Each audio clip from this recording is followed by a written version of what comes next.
လူတွေကရှောင်းမီကိုအောင်မြင်တဲ့ကုမ္ပဏီတစ်ခုအဖြစ်မြင်ကြတယ်ဒါပေမဲ့သူ့ရဲ့တီထောင်သူလီကျွန်းအကြောင်းကိုသိမသိကြဘူးသူဟာအသက်40ကျော်မှာသူ့ရဲ့အိမ်မက်ကိုစွန့်စားပြီးစတင်ခဲ့တဲ့သူပါတင်ကူစတင်မှုနောက်ကျနေပြီလို့ထင်ရင်ဒီဗီဒီယိုကတင်အတွက်ပါပဲ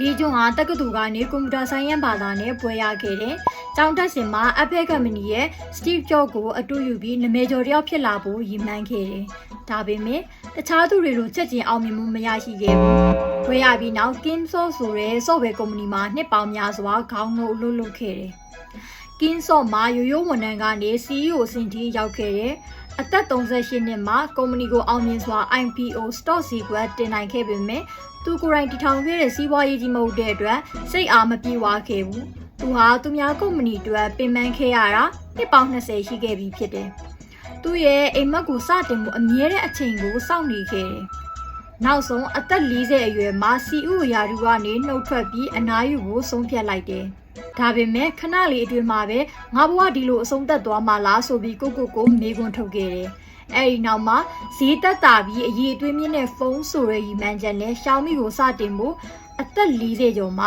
စွန့်စားခဲ့တာပါ။ Xiaomi ကိုစတင်ခဲ့ချိန်မှာApple, Samsung တို့လိုကုမ္ပဏီကြီးတွေရဲ့ပြိုင်ဆိုင်မှုကိုခံခဲ့ရတယ်။လီကျွန်းဟာလူငယ်တွေနဲ့လိုက်လျောညီတွေဖြစ်အောင်အမြဲတမ်းကိုပြောင်းလဲခဲ့ရတယ်။သူပိုင်နိုင်ရှိခဲ့တဲ့ software ကနေ hardware ပိုင်းကိုအစကနေပြန်တင်ယူပြီးပြင်ပန်းခဲ့ရတယ်။သူရဲ့ဇွဲနဲ့ပရိသတ်ကိုနားထောင်မှုကြောင့် Xiaomi ဟာကမ္ဘာထိပ်တန်းဖုန်းထုတ်လုပ်သူဖြစ်လာခဲ့တယ်။လေးကျွန်းရဲ့ဇလံကကိုယ့်ရဲ့အိမ်မက်ကိုစတင်ဖို့ဘယ်တော့မှနှောက်မကြဘူးဆိုတာကိုသက်သေပြခဲ့တယ်။တင်ကူအသက်ဘလောက်ပဲရှိအခုပင်ပန်းနေရတာဟာအနာဂတ်မှာပိုပြီးကြီးမားတဲ့အောင်မြင်မှုတွေရရှိဖို့အတွက်ပဲ